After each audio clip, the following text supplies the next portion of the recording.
नमस्कार दोस्तों, ट्रेडसर के मेरे इस चैनल में आप सब लोगों का स्वागत है। आज हम लोग देखने वाले कि ये जोन ट्रेडिंग क्या होती है, कैसे होती है, ये जोन्स क्या होते हैं, क्यों होते हैं, कहाँ पे होते हैं और उसके ऊपर हम लोग ट्रेडिंग का सेटअप कैसे लगाते हैं। तो ये सब बताने की वजह ये है कि मैं डेली आपको वीडियोस देता हूँ जो निफ्टी और बैंक निफ्टी के प्रेडिक्शंस होते हैं। तो उसमें मैं बार ये जोन के आपको जोन के नंबर्स दे देता हूँ कि ये नंबर ये रेंज में ये जोन है, ये रेंज में दूसरा जोन है, ये रेंज में तीसरा जोन है। तो उस सिलसिले में आप लोगों को भी थोड़ा अंदाज़ा होना चाहिए कि ये जोन होता क्या है। तो असल में ये ऐसा देखा जाता है कि यहाँ पर सप्लाई और डिमांड जोन्स होते हैं। जो अपनी प्राइस होती है उसके ऊपर वाले सारे जो जोन्स है वो सप्लाई जोन्स होते हैं और जो नीचे के जोन्स है उनको डिमांड जोन कहा जाता है। तो ऐसा क्यों है, मतलब होता क्या है कि जहाँ पर प्राइस है, अगर उस प्राइस से वो नीचे प्राइस आ गई तो वहाँ पे ये प्राइस ऊपर क्यों थी, क्योंकि नीचे पे डिमांड है, इसके लिए ये प्राइस ऊपर गई है। जहाँ पर डिमांड ज़्यादा है तो प्राइस ऊपर जाएगी, सप्लाई ज़्यादा है तो प्राइस नीचे आएगी। तो जो भी जोन प्राइस के नीचे बनता है उसके लिए उसको डिमांड जोन कहा जाता है, क्योंकि प्राइस उससे ऊपर है। और जो भी जोन प्राइस के ऊपर है उसको सप्लाई जोन कहा जाता है। अब हम लोग देखेंगे कि ये जोन का मतलब उसके ऊपर हम लोग ट्रेड कैसे करते हैं जोन, और ये जोन में होता कैसे है, मतलब क्या होता है असल में जोन में। तो आप लोगों को मालूम है कि मार्केट में जो भी प्राइस चलती है वहाँ पर सप्लायर्स होते हैं या फिर सेलर्स होते हैं और बायर्स होते हैं। तो ये सेलर और बायर इन दोनों के इसमें जो भी ट्रांजैक्शन होते हैं तो वो हमें ये प्राइस पे पता चलते हैं कि ये प्राइस पे ट्रांजैक्शन हुआ, ये प्राइस पे हुआ, ये दूसरी प्राइस पे या तीसरी प्राइस पे, जो भी प्राइस पे ट्रांजैक्शन हुआ तो वहाँ पर हमें वो कैंडल के इसमें दिखाई देता है। अगर प्राइस ऊपर जा रही है तो ग्रीन कैंडल दिखाई देता है, अगर प्राइस नीचे आ रही है तो रेड कैंडल दिखाई देता है। तो इससे अंदाज़ा हो जाता है कि सेलर हेवीली आ रहा है, सेलर का ज़्यादा सेलिंग है या ज़्यादा बाइंग है, उस हिसाब से प्राइस एक्शन होती है और कैंडल का हमें उस टाइप में कलर दिखाई देता है। तो जोन मतलब क्या होता है कि जोन पे हमेशा बड़े जो सेलर्स है, बड़े बायर्स है या बिग इंस्टीट्यूशंस है, जो भी बल्क ऑर्डर्स है, जिनके ऑर्डर्स बहुत ज़्यादा है, उनका वहाँ पर एक रेंज में एक प्राइस के ऊपर उनका परचेस या सेल या बाय या सेल वहाँ पर होता है।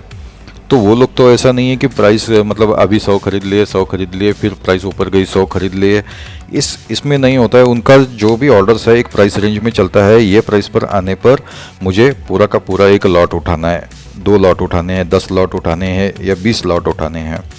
तो ये लॉट में जो भी उनका ट्रेड होता है तो वो इस जोन में होता है। तो उनके कुछ ऐसे ये ट्रेडिंग के जोन्स होते हैं जहाँ पर वो प्राइस एक्शन बहुत देर तक वहाँ पर रुकती है। तो उस रुकने की वजह से होता क्या है कि अभी तो ये जोन पे एक बायर है जिसको तकरीबन हम लोग अभी लॉट के साइज़ में ऐसा मतलब लाखों करोड़ों की बात नहीं करेंगे, ठीक है, चलो हम लोग एक करते कि उसको 1000 क्वांटिटी चाहिए। छोटी क्वांटिटी में हम लोग थोड़ा अपना मैथ्स करेंगे। उसको 1000 क्वांटिटी चाहिए, ये उसकी प्राइस रेंज है इस जोन में। तो ये जोन आता है तकरीबन 32,400 और 32,300 के बीच में। ऐसे मान लेते हैं कि 32,400 ये प्राइस में उसको उसके ऑर्डर्स बाय करने हैं पूरे। तो होता क्या है, प्राइस अभी 33,171 है। ये अगर नीचे प्राइस आने लगी और ये जोन में जैसे ही आती है तो उसका बाय ऑर्डर एग्जीक्यूट होता है। तो मान लीजिए अभी क्वांटिटी 10 आ गई, 10 आने पर क्या होता है कि वो क्वांटिटी कंज्यूम हो गई यहाँ पर। ये कंज्यूम होने पर प्राइस फिर से ऊपर गया। फिर क्या होता है, फिर से मतलब सेलर अभी आ रहा है, सेलर है सेलिंग कर रहा है, फिर से ये प्राइस पर आने पर ये एग्जीक्यूट हो जाता है, फिर से ये आने पर एग्जीक्यूट हो जाता है। ऐसे अगर सेलर बहुत ज़्यादा आ रहा है तो होता क्या है कि अगर मान लीजिए सेलर इतनी क्वांटिटी में आ गया कि सेलर के पास 2000 क्वांटिटी है, बायर को चाहिए 1000 क्वांटिटी, तो ये तो क्वांटिटी पूरी कंज्यूम हो गई। कंज्यूम होने के बाद सेलर के पास ये 1000 ख़त्म होने के बाद सेलर के पास और 1000 बचती है। इसके लिए बायर तो अभी क्या है, ये तो इंस्टीट्यूशनल बायर जो भी है, बिग बायर है, उसका जो प्राइस एक्शन यहाँ पर ख़त्म हो गया। तो नीचे के बायर जो भी है यहाँ पर जो अपने प्राइस लगाए हुए होते हैं वहाँ पर एक तो प्राइस दिखाई देती है। क्या होता है कि एक प्राइस की मूवमेंट मिल जाती है। अब अगर मान लीजिए सेलर की क्वांटिटी ख़त्म हो गई, सेलर के पास 500 ही क्वांटिटी है, इसको थोड़ा क्लियर कर देते हैं। अगर मान लीजिए सेलर के पास सिर्फ 500 ही क्वांटिटी है, तो 500 क्वांटिटी अगर सेलर की ख़त्म हो गई तो बायर के पास तो और 100 पड़ी है। तो नया दूसरा वाला सेलर अगर ऊपर की क्वांटिटी में अपना रेट लगाया हुआ है, ऊपर के रेट में अपनी क्वांटिटी लगाई हुई है, तो होगा क्या कि वो रेट अभी फ्लैश हो जाएगा। ये तो बायर अपना यहाँ पर जितना भी कोटा है 5000 का, उसमें से 500 का तो अब उसने ले लिया, उसके पास बैलेंस 500 बचा है। तो ये पॉइंट पर दूसरा कोई भी सेलर आए तब तक ये तो क्वांटिटी कंज्यूम होने वाली है, या फिर एक प्राइस ऊपर की दिखाई देगी। तो ये प्राइस एक्शन ऐसे होती है कि जहाँ पर बायर और सेलर के बीच में जो भी ट्रांजेक्शन हेवीली या इनमें से कोई भी हो जो बहुत बड़ा है, ताकतवर है, बायर हो या सेलर हो, तो उस हिसाब से वो प्राइस एक्शन हमें देखने को मिल जाती है। तो इस जोन का ये मतलब होता है, वहाँ पर ट्रेडिंग का बहुत ज़्यादा क्वांटिटी कंज्यूम हो जाती है और उसके बाद हमें एक प्राइस एक्शन दिखाई देती है। तो ये तो हो गई जोन की बात। अब यहाँ पर हम लोगों की ट्रेडिंग कैसे होती है, हम लोग कैसे उसमें ट्रेड करते हैं। तो अभी क्वांटिटी अब समझ लीजिए कि प्राइस एक्शन जो प्राइस है वो एक डायरेक्शन से आ रही है, नीचे आ रही है। अब ये जोन में आ गई। इस जोन में आने के बाद यहाँ पर बायर हेवी है, बायर यहाँ पर बहुत ताकतवर है, यहाँ पर बायर बहुत हेवीली बाइंग करता है। तो क्या होता है कि यहाँ पर जैसे ही आ गई तो सेलर की जो भी क्वांटिटी यहाँ पर कंज्यूम हो गई, सेलर के पास कुछ बची नहीं, बायर्स हेवी हो गए तो क्वांटिटी पुशअप हो गई। तो क्वांटिटी की वजह से प्राइस पुशअप हो गई। अगर सेलर यहाँ पर और ज़्यादा भारी होता तो हमें और ज़्यादा नीचे प्राइस देखने को मिल सकती थी। जैसे ये पहले दो जोन में हुआ है। ये जोन में क्या हुआ है कि प्राइस जैसे नीचे आ गई तो ये जोन में थोड़ी देर के लिए रुकी, यहाँ पर बायर की क्वांटिटी एग्जॉस्ट हो गई, सेलर की क्वांटिटी बची हुई है, फिर से नीचे आ गई प्राइस, यहाँ पर थोड़ी देर के लिए रुकी, फिर से नीचे आ गई। लेकिन यहाँ पर अभी सेलर की भी क्वांटिटी एग्जॉस्ट हो गई या फिर सेलर बैकआउट हो गया कि इससे ज़्यादा और कम में नहीं बेचना है। जो भी है, जो कुछ भी वजह है, उसकी वजह से प्राइस फिर से ऊपर चली गई। अब हमारा ट्रेड सेटअप कैसे रहता है कि हम लोग यहाँ पर ट्रेड सेटअप करते वक्त ये जोन्स आइडेंटिफाई करते हैं। ये जोन्स आइडेंटिफाई करने के बाद वहाँ पर हम लोग एक प्राइस एक्शन अपनी एक सेटअप बना देते हैं उस प्राइस एक्शन के लिए कि मान लीजिए ये जोन होगा, अभी हम लोग राउंड फिगर्स थोड़े ले लेते हैं, इसमें 31,600 का ये जोन है और ऊपर का होगा 31,700 का। तो ऐसे ये दो लाइंस आप मान लीजिए कि यहाँ पर ये जोन बना हुआ है 100 पॉइंट्स का। तो हम लोग अपना सेटअप कैसे लगाते हैं, अगर प्राइस नीचे से ऊपर आ रही है तो अपना जो सी का ऑर्डर होगा या फिर जो भी है इक्विटी है तो बाय का ऑर्डर होगा, वो उसके ऊपर 20 पॉइंट्स का होगा। वो 20 पॉइंट्स ऊपर हम लोग अपनी बाय के ऑर्डर लगा देते हैं। स्टॉप लॉस जो होगा, एसएल होगा, वो ये लाइन ही होगी, मतलब 31,700 की। तो सी का हमारा ऑर्डर होगा या बाय का ऑर्डर होगा 31,720 के, यहाँ पर अपनी ऑर्डर होगी। अगर प्राइस यहाँ से ऊपर गई, मतलब नीचे से ऊपर आ रही है, यहाँ से इस जोन में प्राइस आ गई, यहाँ पर बहुत टाइम बिताने के बाद नीचे का डायरेक्शन दे दिया, तो जो हमारी ऑर्डर है पी की, वो यहाँ पर ओपन होती है 31,580 के नीचे हमारी पी की ऑर्डर ओपन होती है। तो अभी देखो होता क्या है कि हम लोग जो ये ट्रेड सेटअप पे जब चलते हैं तो हमारे ऑर्डर्स के लेवल्स हमारे फिक्स है, तो हमें रैंडमली ऐसे ऑर्डर उठाने नहीं पड़ते हैं, यही सेटअप पर हमें ऑर्डर्स उठाने हैं। तो जैसे ही प्राइस एक्शन हमें ऊपर के डायरेक्शन में मिलती है तो हम लोग उस टाइप की ऑर्डर उठा लेते हैं। तो प्राइस अगर यहाँ से नीचे आ गई तो हम लोगों को इसके बीच में तो कोई ट्रेड नहीं करना है, मतलब 31,720 और 31,580, ये जो 140 पॉइंट्स का जो जोन के ऊपर नीचे 20 पॉइंट्स पकड़ के जो जोन बनता है, वहाँ पे तो हमें ट्रेड नहीं करना है, वहाँ पे ट्रेड बिल्कुल नहीं करना है। तो होता क्या है कि जैसे ही प्राइस का एक्शन अगर उस जोन के लेवल को क्रॉस करके ऊपर या नीचे आता है, तभी हमारा ट्रेड एग्जीक्यूट हो जाता है और तभी हमें एक प्राइस एक्शन देखने को मिलती है। तो आप देखोगे कि हर एक स्लाइड में, अभी मैं आगे के स्लाइड में आपको दिखाऊंगा कि जोन पे कैसे प्राइस एक्शन बनी हुई है। तो पहले हम लोग ये चलते हैं कि यहाँ पे प्राइस एक्शन बनी, इसके पहले के इसमें देखेंगे तो यहाँ पे एक प्राइस एक्शन बनी, जो हमारा ट्रेड यहाँ पे ओपन हो गया नीचे, ये लेवल पे हमारा ट्रेड ओपन हो गया। एक प्राइस एक्शन ये जोन तक मिली, हम लोग उसमें से बाहर आ गए।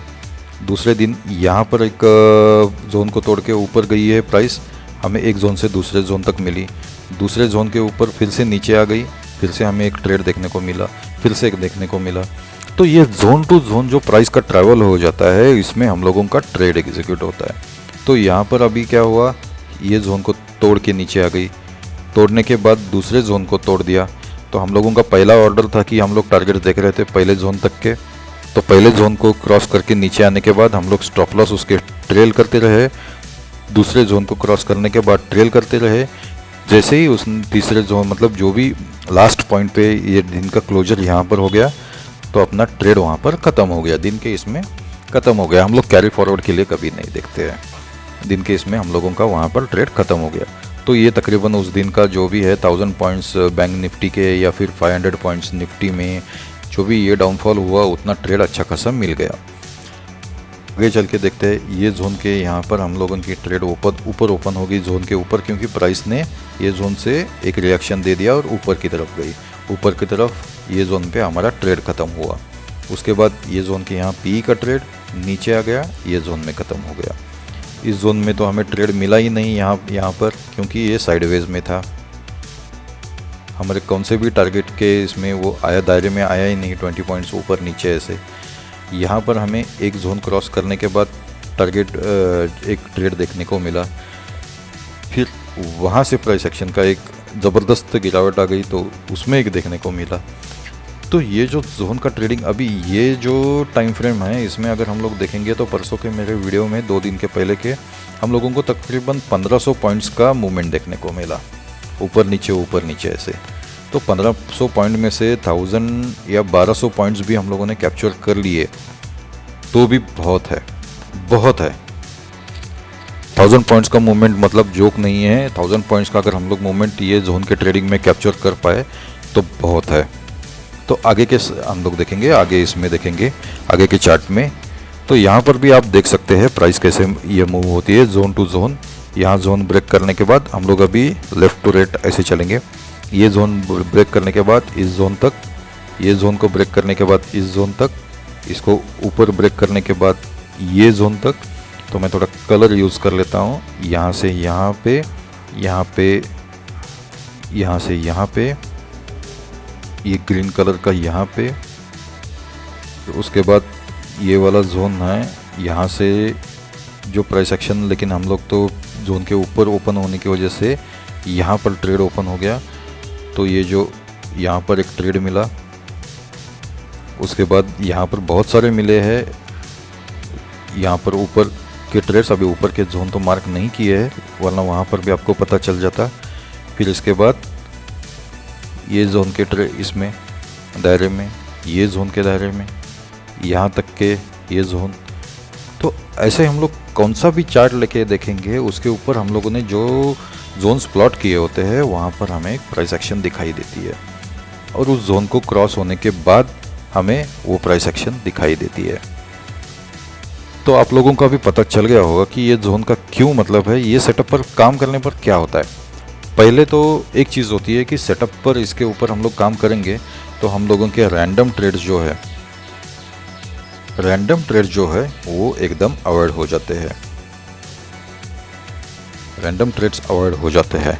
इसकी वजह से होता क्या है कि लॉस जो है अपना वो मिनिमम हो जाता है, प्रॉफिट भी अपना अच्छा खासा हो जाता है। तो अभी जोन के ऊपर लॉस मिनिमम हो जाता है, प्रॉफिट अच्छा खासा हो जाता है। ये कैसे हम लोग डिफाइन कर सकते हैं, ये देखिए हमारा जो जोन है वो जोन के ऊपर हम लोग 20 पॉइंट के ऊपर ट्रेड लेते हैं।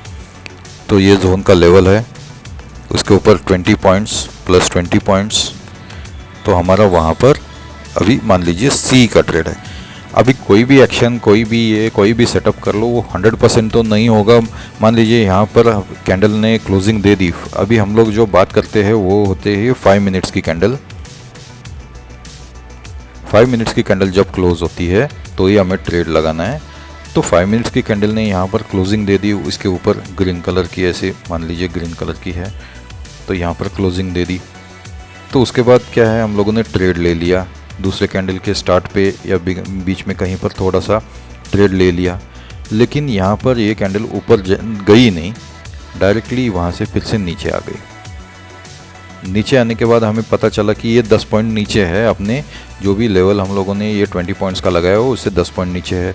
फिर उसके बाद ये जोन के अंदर आ गई। तो हम लोग जो स्टॉप लॉस डिफाइन करते हैं वो स्टॉप लॉस होता है जोन का लेवल,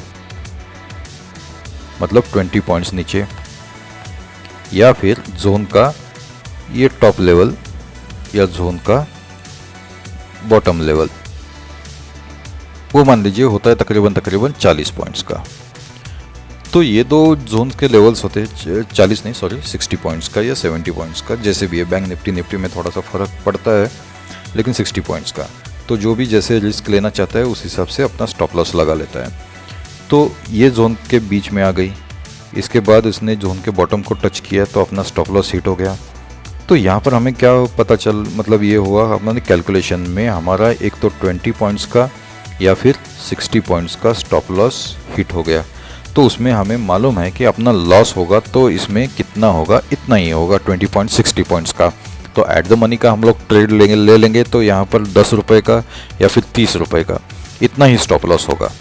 प्रॉफिट कितना होगा, प्रॉफिट हमें मालूम है कि ये जोन से अगर कंटिन्यू ऐसे ही हो गई तो हमें अगले जोन तक का प्रॉफिट हो जाएगा। या फिर बीच में अगर कोई ऐसे एकदम से एक राउंड फिगर वाला ऐसा प्राइस का ये आ गया 16,400 16,500 ऐसे, तो वहाँ तक तो कम से कम मिलेगा। तो होता क्या है कि हमें अपना प्रॉफिट का भी कितने पॉइंट्स का होने वाला है इसका एक अंदाज़ा होता है। तो हम लोग उस हिसाब से अपना कैलकुलेशन करके ट्रेड कहाँ छोड़नी है, बीच में छोड़नी है या फिर अपना लेवल अचीव करने पर छोड़नी है या फिर वेट करके थोड़ा सा प्राइस एक्शन रिवर्स होने पर छोड़नी है। तो ये लेवल पर छोड़नी है, प्राइस एक्शन ऊपर गई वापस आने लगी यहाँ से, तो ये लेवल पे हम लोग फिर से अपने स्टॉप लॉस हिट हो गया। तो ये सारा कैलकुलेशन में रहता है। कैलकुलेशन में रहने की वजह से अपना लॉस कितना है, प्रॉफिट कितना है, इसका सारा अंदाज़ा हो जाता है। तो ये हो गई जोन की ट्रेडिंग की बात। तो अगर आपको ये सारा सब कुछ सीखना है, जोन ट्रेडिंग सीखना है, कैसे होता है, क्या होता है, कहाँ जोन्स होते हैं, कहाँ कैसे प्लॉट किए जाते हैं, कौन से चार्ट पे प्लॉट किए जाते हैं, ये इक्विटी में काम में आते हैं, ऑप्शन में काम में आते हैं, फ्यूचर में काम में आते हैं, यस सब इसमें काम में आते हैं, ये जोन सारे इसमें काम में आते हैं। तो आपको व्हाट्सएप मैसेज भेजना है मुझे, ये नंबर पे, मेरा ये नंबर दिया हुआ है, वहाँ पर ट्रेडसर का नंबर आप सेव कर लीजिए। तो उस नंबर पे आप व्हाट्सएप मैसेज भेजिए मुझे, तो मैं आपको रिस्पॉन्ड कर पाऊँगा। आपको इसकी पूरी की पूरी जोन के ट्रेडिंग की ट्रेनिंग मिल जाएगी। ये प्लॉट करने में अगर आप सीख गए तो ये प्लॉट करने में कितना टाइम लगेगा, 5 मिनट का। आपको सीखने के लिए टाइम कितना लगेगा, 8 घंटे का। 8 आवर्स का ट्रेनिंग होगा, 5 मिनट में आप लोग उसके ऊपर काम कर पाएंगे। डेली 5 मिनट आपको स्पेयर करने हैं उसके लिए। जोन्स प्लॉट किए तो आपका काम हो गया। उसके बाद ट्रेडिंग के लिए सिर्फ सेटअप लगाना है कि जोन के ऊपर नीचे 20 पॉइंट्स के इसमें जैसे प्राइस एक्शन होती है उस हिसाब से पी सी बाय सेल ये आपके ऑर्डर्स वहाँ पर वैसे लगने चाहिए। जो मेरा नंबर दिया हुआ है इसके ऊपर आप मुझे व्हाट्सएप मैसेज भेजिए, मैं आपको रिस्पॉन्ड करूँगा उसके ऊपर। ज़रूर सीख लीजिए, जोन ट्रेडिंग सीख लीजिए, उसका ट्रेनिंग ले लीजिए और अच्छी तरीके से सेटअप लगा के और एक अनुशासन के साथ ट्रेड कीजिए। अगर आपको मेरा ये वीडियो अच्छा लगा तो आप अपने दोस्तों को भी फॉरवर्ड कीजिए, इसको फॉरवर्ड कीजिए, लाइक कीजिए, सब्सक्राइब कीजिए, कमेंट्स कीजिए। तो चलिए जोन ट्रेडिंग सीख लीजिए और अच्छी तरीके से ट्रेडिंग कीजिए, अच्छी तरीके से अर्न कीजिए। Thank you very much.